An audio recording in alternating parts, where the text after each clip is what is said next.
आणि मग दाखव म्हणून म्हातारीने चालू केला. तेव्हा तुझ्या पायात टाकतलं माझ्या मने घेतला मोबाईल लावलं तुला फोन. तिथं आमच्या जिंदगीला टाळ फुटून तरी आम्हाला भेटला ना. गंगरीला बरा नंबर भेटला. मी म्हणलं पुढं तेव्हा तुझ्या पायात टाकतलं माझं मने घेतला मोबाईल लावलं तुला फोन. तेव्हा तुझी आठवण लई ती म्हणून तुला मिस कॉल देती. तिथं मिस कॉल वर पोरगी पटना तू देऊ पाठवाय नाही जरा तरी बॅलन्स टाकून परमार्थ करीत जा. तुमची नाही म्हणा दुनिया अशी इमानदारीने सांगा. माय मावली लेकरू रडायला लागल्यावर तुम्ही त्याच्या हातात हारी पाठ देता का? काय देता ग? अजून वरडून सांगतात मोबाईल देतात. तिथं काय नाही ना तर तुम्हाला सांगितलं असतं. मोबाईल देतात हे काय? तुमच्या मोबाईलचा परिणाम बघायचा तुम्हाला. बोला ना तार बसा रे स्क्रीनच्या समोरच्या इकडे बघा. स्क्रीनकडे बघू नका माझ्याकडे बघा. बघा हिअर एखादा इंग्लिश मीडियमचा असेल तर धोबी का कुत्ता घर का ना गाठ का. त्याला मराठी आहे ना इंग्लिश आहे ना. अरे एक पोरग तर इंग्लिश मीडियमला जाऊन एवढं कन्फ्युज झालं. त्याच्या घरी मी गेले म्हणलं पप्पा काय करतात. म्हणलं स्वयंपाक करतात. म्हणजे मग मम्मी काय करते. म्हणलं गाडी करते. पुन्हा मला कळलं की पप्पाला मम्मी मम्मीला पप्पा म्हणायचं. पोरांनो ताट बसायला चला माझ्याकडे बघा. पटपट उत्तर द्या पोरांनो. मी काय सांगते सॉरी तुम्ही काय ऐकता मोठ्याने बोला. काय ऐकताय काय ऐकताय. हुशार आहेत. नशीब कीर्तन तरी म्हणलं डोंबराचा खेळ तरी म्हणलं नाही लेकरं हुशार. पोरांनो पटपट या 2 महिन्यात गाजलेला पिक्चर ज्यामध्ये श्रीवल्ली गाणं होतं. गोड आहे रे गाणं. पटपट उत्तर द्या. हे जरा नवीन झालं जरा जुनं सांगा. गेल्या 4 वर्षात गाजलेला पिक्चर ज्यामध्ये झिंगाट गाणं होतं. सगळ्यात मधले हिरोचं नाव हिरोईनचं नाव आपली शिरपेच्या बाया आपल्या श्रावण सोमवारचा प्रसाद आहे. पण लेकर काय गोड लेकर कोणाला काय बसा चला पटपट. मी म्हणते त्याच्या पुढचं म्हणायचं. म्हणते त्याच्या शांत गेली शालू गेली आता कोणाचं नाव. जेव्हा बघती सगळं माझ्याकडं माझ्या मामाची ही पोरगी 1 नंबर दिसते साडीवर. तुमच्या सगळ्याच्या बापाच्या गाडीचा हात तो फिटू द्या. बापाला सांगा आधी फेडायला. नाही रे दादा चूक त्यांची नाही. बोलल्यावर थोडं लागेल पण कंपनी खरं म्हणलं प्रोडक्ट खरं बघ. शुद्ध याला संतांच्या भाषेत सांगते. शुद्ध बीजापोटी फळे रसाळ कोमटी जन्माला आले यात वाद नाही अर्थात. पण छत्रपती पोटी काय जन्माला याचं विचारलाय तर राजमाता मासाहेब आहे. लक्षात घ्या. जर कूस पावन असेल तर संतती जन्मालाय आणि तुम्हाला सांगायचा प्रयत्न करतात. छत्रपती आले ना पोटी काय माझ्या जिजाऊची पुण्याई कशी आली फळाहारा. माझ्या जिजाऊची पुण्याई कशी आली फळाहारा. तो बापाचा बाप वाघ शिवबा जन्मला. तो बापाचा बाप वाघ शिवबा जन्मला.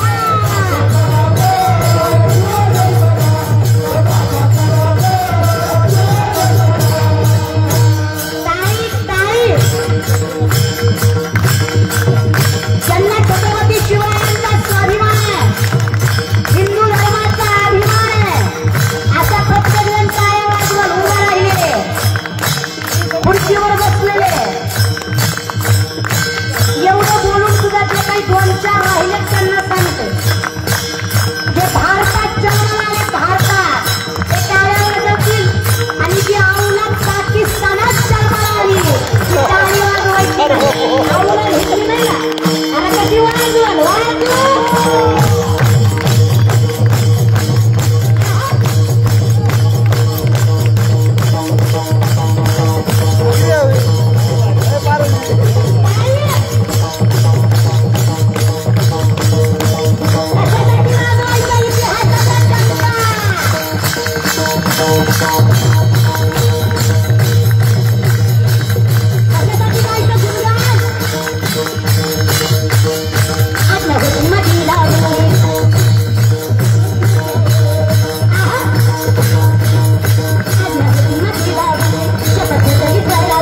शब्द लक्ष देऊ नाही काय.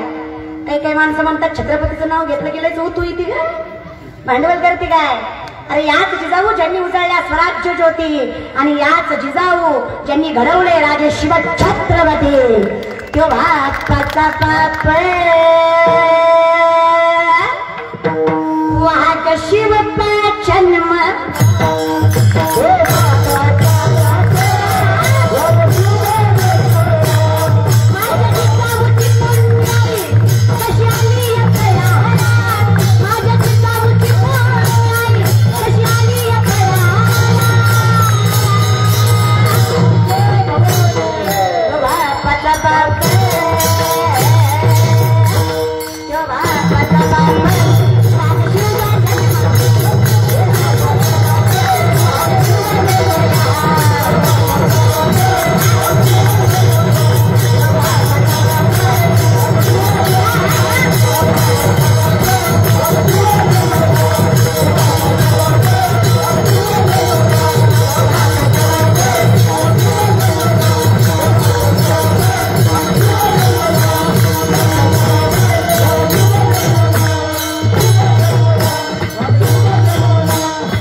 छत्रपती शिवरायांचं वय वर्ष 5. गावात तमाशाचा तंबू आला. राजांनी आईसाहेबांना विचारलं, आईसाहेब हे काय हो? 5 वर्षाच्या निरागस आज्ञानी लेकराला माय सांगतेय बाळराजे राजा व्हायचंय तुम्हाला, बाळराजे राजा व्हायचंय तुम्हाला. बाया नाचवणारा नाही, बाया वाचवणारा राजा व्हायचंय तुम्हाला. त्या कुशीत जन्मलेला रत्न पावड होती दादा. पोराला पुस्तक वाच वाच वाच म्हटल्यावर पोरग कधी पुस्तक वाचत नाही. माय तू पुस्तक घेऊन बस, ते पुस्तक वाचल्याशिवाय राहणार नाही. हे सगळ्यात मोठं सत्य आहे. आधी तुम्ही करा. 8वीचं पोरग 8वीचं माझ्या समोर मावा चढत होतं. म्हणजे लाज वाटते का गाबड्या तुला? चड्डीतला पॅन्टी द्यायचा तो मावा चढतो की मला म्हणला तू कोण? म्हणलं मी महाराज. ती म्हणला मंडपात कीर्तन झालं ना, आता बॉम्ब लायचं नाही. तिथं ऐकत्या, तिथं कोण ऐकून घेणार नाही. आपण आपल्या बापाचं ऐकत नाही. तू कोण का म्हणला? समोरून त्याचा बाप आला. त्यानं चोळलेली माव्याची मग पटकून मागं घेतली. मी म्हणलं का रे आताच म्हणला तर बापाला भेट नाही. म्हणला ए बापाला भेटली आवलाद आपण नाही. म्हणजे मग मागं का घेतली? मला ती आवलाद त्यातली अर्धी मागते म्हणून मागं घेतली. बापू चितक्या गुणाचा पोरगा काय माळ तरी निघणार आहे का? तुम्ही सुद्धा रे दादा. इथं बसले गोवा गुटखा तंबाखू दारू खाणारे पिणारे हातावरी करे इतकं व्यसनमुक्त सिडको आहे कुणाचे का तुम्ही? 2-4 बिचारे ते प्रामाणिक आहे. बर ज्याला सुपारीचंही व्यसन नाही, खाली गेला, ज्याला सुपारीचंही व्यसन नाही अशाने स्वाभिमानाने हातवरी करे. सुपारीचंही 1 2 3 4 मला मग तुमचं वय घ्यायचंय आल्यावर करा. इकडे 40-50 आहे या. 50-100 घरा. तरुण मंडळी पण बरेच आहेत. जरा जे खात नाहीत त्यांचं मनापासून कौतुक आणि त्यांना भगवंताकडनं आशीर्वाद. पण जेव्हा खाणारे हात वरी करा म्हणलं तेव्हा काय तुमच्या कानावून वारं घेतं बरे. पण जी गोष्ट सांगायची लाज वाटते ती करायची. तुम्ही म्हणून तुम्हीच नाही, आमची बी लय गुणच नाही. आमची बी 2-4 वारकरी असे असते ज्यांना काकड्याला बसवलं ना ती देवाला म्हणतात ढा पांडे रंगा काय दर्शन द्या तुला उठवीन पण देव उठायचं नाही. वेळाप्रमाणे करू नका. हे बघा खाऊ नका पिऊ नका. तुम्ही सांगून ऐकत नाही. मी तुम्हाला कधीच म्हणणार नाही की पिक्चर बघू नका, गाणी ऐकू नका. हो का पोरांनो? वय येतोपर्यंत सगळं करा. मला सुद्धा माझ्या मैत्रिणी म्हणतात अक्कल का म्हणतात तुला? तुझं वय काय? तू करती काय? अगं तुझ्या वयात आयुष करून घ्यायची असते. जिने काय हे 4 दिन बाकी हे बेकार दिन माणूस आहे तोपर्यंत जीवन जगून घ्यायचं. पोरगी असतो आयुष करून घ्यायची. काय कमी आहे तुझ्याकडे ग? जरा स्टँडर्ड राहायचं, जरा स्कूटीवर फिरायचं, जरा इकडून झटका तिकडून झटका मारायचा. हे दिलं सोडून डांगऱ्या हरी हरी हरी हरी करते. तुझं वय आहे काही परमार्थ करायचं का? हो तरुण वयात परमार्थ गेलाय तो वाईट. आणि मटण खायला येणार म्हणून चावणं झाली म्हणून माळ घातली तर तो महाराज. दिसणं दरवारी करतो तो योगी आणि आम्ही तरुण वयात परमार्थ करतो तर आम्ही भोगी. हा भगवे कपडे घालून नाही त्या गोष्टी करतात ते महाराज आणि आम्ही साधे राहतो तर आम्ही पोतराज. थोडे डोळे उघडा, विचार करा, सगळं करा पोरांनो मुलींनो, सगळं करा. पिक्चर बघा, गाणी ऐका, सगळं करा. पण हे सगळं करत असताना मर्यादा ओलांडू नका. आवाज बदललाय माऊली. लिमिट क्रॉस करू नका. तुम्ही आम्ही मर्यादा ओलांडल्या, तुम्ही आम्ही लिमिट क्रॉस केली. अर्थात त्यांची ऐपत आहे की त्यांनी आपलं मनोरंजन करावं. अर्थात हिरो हिरोईनची ऐपत आहे की त्यांनी आपलं मनोरंजन करावं. अर्थात त्यांची ऐपत नाही की आपण त्यांना आदर्श मानावं. आपण त्यांना कधीच आदर्श मानू शकत नाही, कारण त्यांनी आपल्यासाठी काहीच केलं नाही. त्यांनी त्यांच्या पोटासाठी केलं, त्याला आपण आदर्श मानू शकत नाही. आपल्या मोबाईलचा डीपी कधीच कुठल्या हिरो हिरोईनचा नसला पाहिजे, कधीच नाही. पैसा कमवायचा अवघड नाही, पण पैसा कुठं खर्च करावा याची अक्कल पाहिजे. नाही तर शाहरुख खानच्या पोरासारखी हालत होती. कळलं त्यालाच कळलं. त्याच्या बापाकडे पैसा कमी नव्हता, पण पोराला अक्कल नव्हती कुठं खर्च करावा, पण बापाची बी गेली आणि पोराची गेली. आज अवस्था अशी आहे, जमानत भेट नाही. आणि चुकीचं काय आहे तर माझा बाप नीतिमत्तेनं पैसा कमवतोय, माझा बाप कष्टाने पैसा कमवतोय आणि माझ्या कष्टानं बापानं कमवलेल्या पैशाचा आम्ही हिस्सा त्यांच्या पिक्चरला खर्च करतोय. हे सगळ्यात वाईट आहे महाराज. सगळं करा पण मर्यादा ओलांडू नका. आपल्या मोबाईलचा डीपी कधीच कुठल्या हिरो हिरोईनचा, कधीच कुठल्या भ्रष्टाचार्याचा, कधीच कुठल्या पैशावाल्याचा नसला पाहिजे. आपल्या मोबाईलचा डीपी ज्ञानोबा राय, तुकोबा छत्रपती शिवराय, शंभूराजे दादा नाहीच कुणाचं पटलं ना रे तर स्वतःच्या बापाचा डीपी ठेव. रक्ताचं पाणी करून पोचलंय त्यानं तुला, ते डीपी ठेवायच्या पात्रतेचं.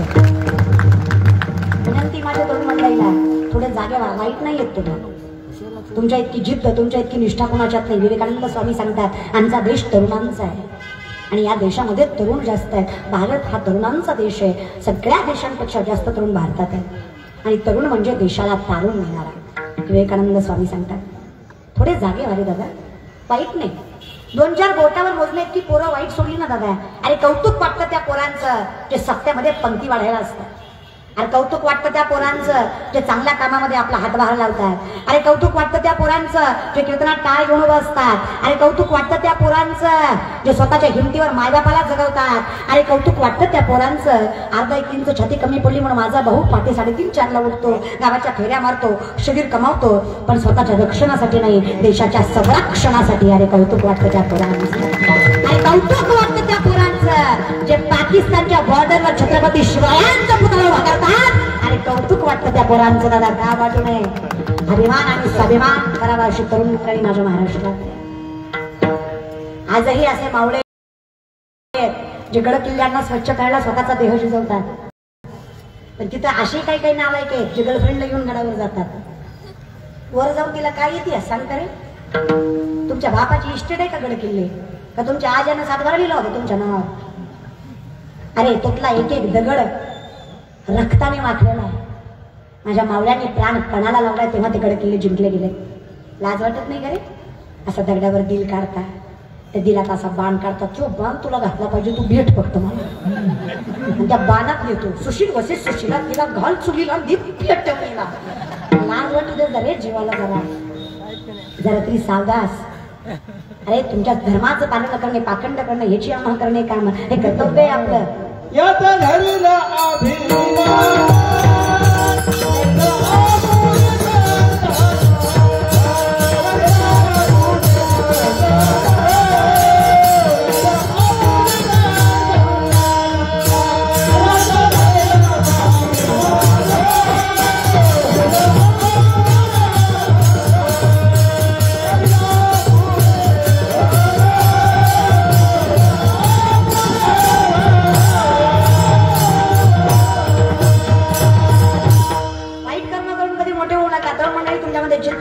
तुमच्या बहिणीसारखी, तुम्ही माझ्या भावासारखे, पायाला हात लावून सांगते सामर्थ्यावर मोठे व्हा. आणि मोठं व्हायचंय ना, कामयाब वो नहीं होते जिनके सपने बड़े होते हैं.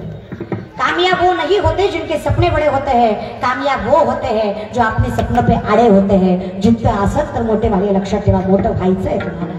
नाव कमवायचं तुमच्या मायबापांचं. डोळ्यासमोर आदर्श ठेवा.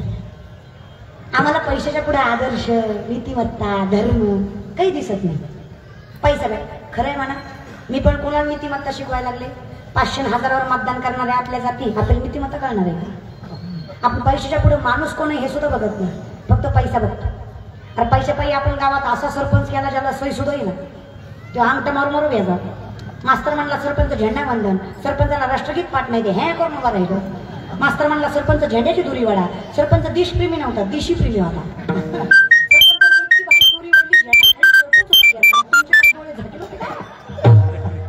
डोळे उघडून मतदान बी करीत जा. पैशासाठी नका रे, माणसांसाठी करा. काय माहिती आपलं कर्तव्य आहे. परमार्थ म्हणजे टिळ्या लावून माला घालून फिरणं म्हणजे परमार्थ नाही. तू का म्हणे सत्य कर्मा भावे साह्य, डोळ्याला जे खरं दिसतंय ते खरं वागायला शिका, तो सगळ्यात मोठा परमार्थ. हे कायम लक्षात ठेवा. सत्य जरा कोरोनाच्या काळात तर लोक इतकी वाईट वागली ना, नव्हता म्हातारा पॉझिटिव्ह तरी केला. 3.5 लाख भेटत होते, डांगरा मारलं 3.5 लाखात. 10 रुपयाचा मास्क 20 रुपयाला इकला का नाही? अरे मी लढते, तुम्ही कपडे तसा मला होय तर म्हणा. 10 रुपयाचा मास्क 20 रुपयाला इकला का नाही? 50चा सॅनिटायझर 100ला विकला माय, विकला का नाही? आणि ती वापकीची मशीन लय झाला 250-300 रुपये लय. लोकांचं सांगत नाही, त्या मेडिकल वाल्याकडून मला 3000 दिली, देव त्याचं कधीच बंद करणार नाही. बघून घे महाराज, कीर्तन करायचा पैसा फुकटचा आहे का? देवीच्या देटापासून गोम होतो तेव्हा भेटतो. आमच्या पैशावर लोकांचा लईच डोळा.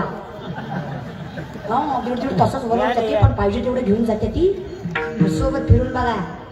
2 दिवस माझ्यासोबत फिरले ना, दुसऱ्या दिवशी म्हणतात पाकिट बी देतो, नारळ बी देतो, वर्ण थोडे देतो, पण मला घरी राहते. मी म्हणलं मला शेती करायची, व्यापार करायचा जमणार नाही. तुम्ही म्हणलात मला कीर्तन करायचं जमणार. सगळ्या गोष्टी कार्यावर अवलंबून असतात. पण कधी कुणाच्या प्रगतीवर कोणी जळायचं कार्याला नाही रे. बघा, अटल बिहारी वाजपेयींची एक फार सुंदर कविता आहे. त्या कवितेमध्ये दृष्टांत आहे.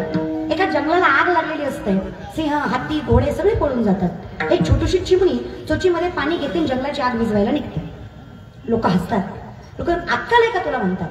चिमणी आहेस तू, चिमणी. तुझ्या चोचीतल्या पाण्याने जंगलाची आग विझणार आहे?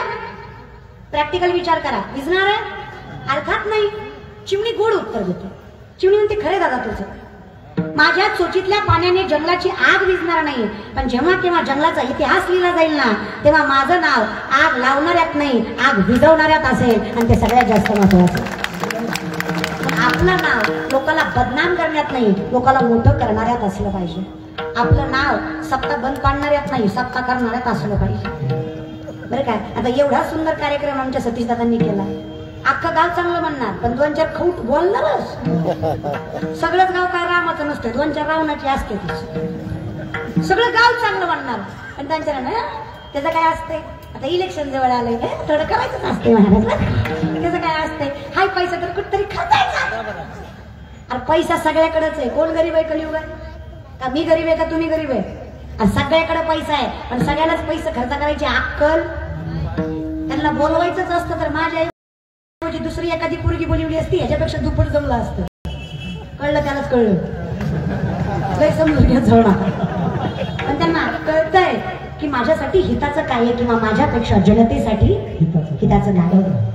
त्यांनी माझं कीर्तन ठेवलं म्हणून त्यांचं कौतुक करत नाही. काही काही खौट असे बी म्हणते ना, पाकिटच त्यानं दिलंय, कामच आहे तिचं कौतुक करायचं.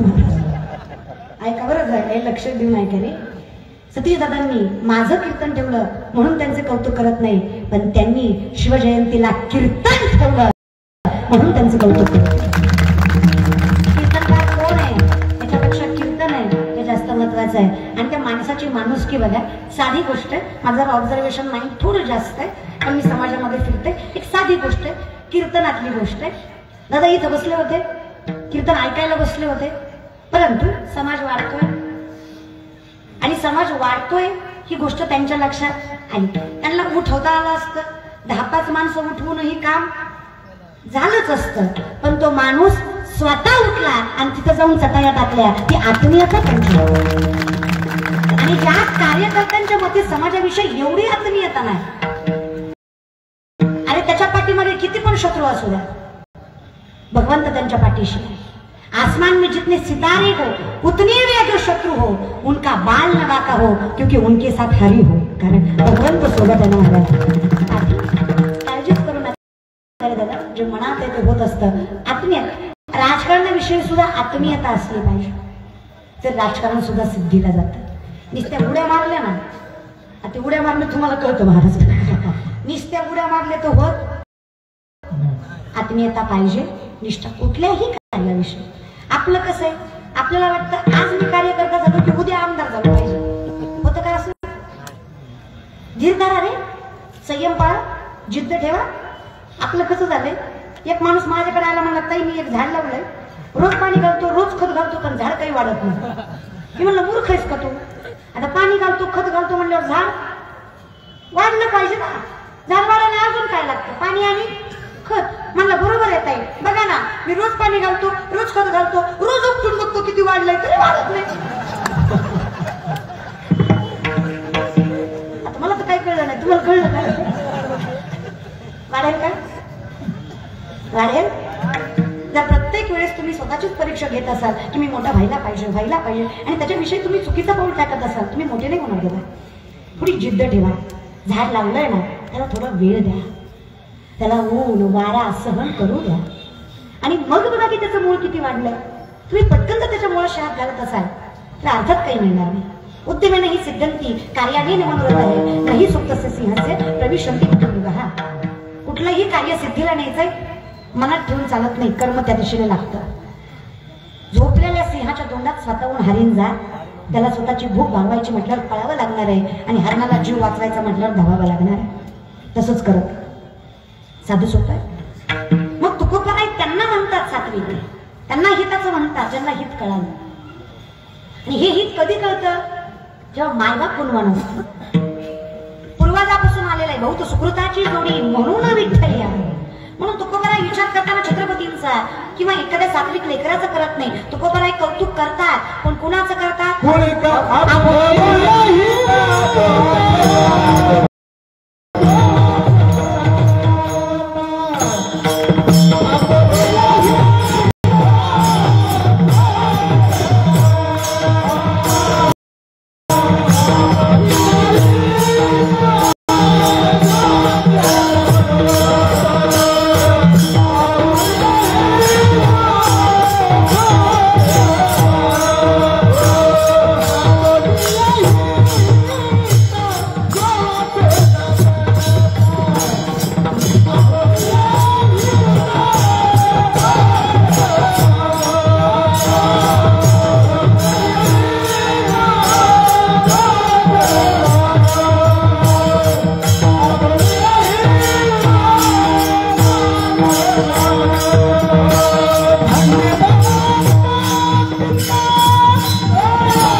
कुणाचे कुणी कन्या पुत्र होती जे. मुलगा असो नाही तर मुलगी, फरक पडत नाही दादा, कर्तृत्ववान पाहिजे. मी पोरगी म्हणून सांगते बरं का माय मावल्या, पोरींना म्हणावं जेवढं लक्ष चेहऱ्याकडे देता तेवढंच लक्ष जर शरीराकडे दिलं, शरीरापेक्षा जास्त जर लक्ष आपल्या कर्तृत्वाकडे दिलं ना तर फार बरं होईल. तुम्हाला मी सांगते माय मावल्या, आता कीर्तनाला येताना तुम्ही आरशासमोर उभे राहिले असेल, त्या आरशाला विचारलं असेल, सांगा मी कशी दिसते? काही गोड दिसत नाही महाराज, काही नाही ना, तुम्ही ना मी, कोणी गोड दिसत नाही. जाग्यावर या. हे बघा, ह्याला कितीही याचा कितीही वाईट अवस्था झाली तरी मेकअपने, फाउंडेशनने इकडले खड्डे भरता येतील अर्थात येतील. चेहऱ्यावर पडलेला डाग झाकून नेता येतो, पण बाईच्या चारित्र्यावर पडलेला डाग जिंदगीत कोणी झाकू शकत नाही, हे कायम लक्षात. तुला संघ पोरगी असतो, उमऱ्याची मर्यादा असतो, दात जगायचं, आपण कुणाकडे बघायचं नाही, आणि ज्यांना आपल्याकडे बघन त्याला सोडायचं नाही. का हिंमत आहे कुठल्या पोराची वाईट नजरेने बघायची? डंक्याला आउट करायचा, फक्त लाजायचं नाही. तुमचं कसं आहे, तुमच्याकडे कोणी बघितलं की तुम्हाला वाटतं मी म्हणजे अप्सराच आहे, तुम्ही लगेच हसत. अगं कुणी बघितलं ना वाईट नजरेने त्याच्याकडेच बघत बसायचं. आपल्यात हिंमत आहे. अरे मासाहेब जिजाऊ एक स्त्री होती, झाशीची राणी एक स्त्री होती, अहिल्याबाई होळकर एक स्त्री होती, सावित्रीबाई फुले एक स्त्री होती, आणि या जगाला महिषासुरापासून मर्दन करून या जगाला वाचवणारी आई भवानी एक स्त्री होती. हे कायम लक्षात ठेवा. तर woman is an ideal manager, सगळ्यात मोठे व्यवस्थापक आहात तुम्ही, कळलं पाहिजे. चूक त्यांची नाही, पोरींना लाडवलंही तुम्हीच. तुम्ही पोरींना संस्कार देत नाही, तिचे लाड करता. तुम्ही तिला म्हणता ऋतुजा, अगं ए ऋतुजा, तू कशा तुझे कोमल कोमल हात पिठात घालती, तू पॉलिटेक्निकल करती, तू MBBS करती, मी आहे ना खंबीर तुझी आई स्वयंपाक कराय. अगं डंगरे, लगीन झाल्यावर काय तूच ना रे का ती? असं लग्न झाल्यावर तिथं आई कोण असती? जगदंबेचा दुसरा अवतारच असतो, आणि तो काय गोडीत सांगतो. जेव्हा सासू चिडती तेव्हा हिला आई आठवती. मग ऋतुजा म्हणती, आई अंबाबाई मला कशी ग पावली, चपाटे येईल ना म्हणून माझं सासू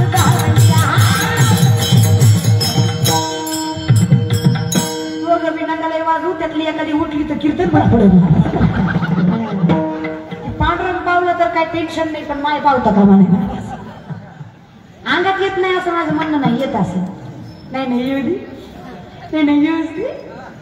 मला फक्त एवढंच म्हणायचंय, अंगात आल्यावर फक्त नवऱ्यावरच कसं जोर असतो. देवीला बाकीचे पण भक्त दिसले पाहिजे ना. देवी दिसती नवऱ्याकडे पळती, झाडाला अगं खोडाला मी आहेच की, दिसत्या झाडालाच कसा कळला त्यालाच कळला होणार, समजून घेत जा. आणि हो का, विनोद सुद्धा कळला पाहिजे. विनोद न कळणं हा सगळ्यात मोठा विनोद आहे. ते सुद्धा कळलं, त्याला कळलं. माझं कीर्तन झालं, दोघं जण हसत होते. म्हणलं दादा झालं, आता काय हसता? की म्हणला ताई सुरुवातीचा विनोद आता कळ. एवढी म्हणते कशाला घ्याल काय मुली. मी एका गावाला कीर्तनाला गेली, एक कार्यकर्ता उभा राहिला. की म्हणलं आपल्या गावात हरिभक्त बाळाया कुमारी शिवलाताई पाटील आल्या, त्यांनी काय सुंदर कीर्तन केलं. गावाला तर्फे कुटुंबातर्फे माझ्या ताईला भावपूर्ण श्रद्धांजली. काय बोलत्या लय नमुने. मला एक म्हातारी भेटली, म्हणजे काय कीर्तन केलं, म्हणजे मग चल माझ्या घरी चहा प्यायला. म्हणलं आई मी चहा घेत नाही, दूध घे. म्हातारीनं वरवाडीत नेलं मला. म्हातारी 60 किलोची, मी 39 किलोची. मी आपलं बुडबुड तुझ्या मागं म्हातारी म्हणजे चहा का दूध? म्हणलं आई चहा घेत नाही, दूध असं कर द्या. म्हातारीनं पातीला एवढं घेतलं, कप एवढा घेतला. म्हणलं उरलेला काय नळ देत होती ती काय? तिनं कपातलं पातल्याचं दूध कपातलं द्यायचं चालू केलं. हळूहळू साई पुढे येत होती. मला वाटलं पड, आता माझ्या कपात पड, मी पडेल म्हणून तर म्हातारीने पड.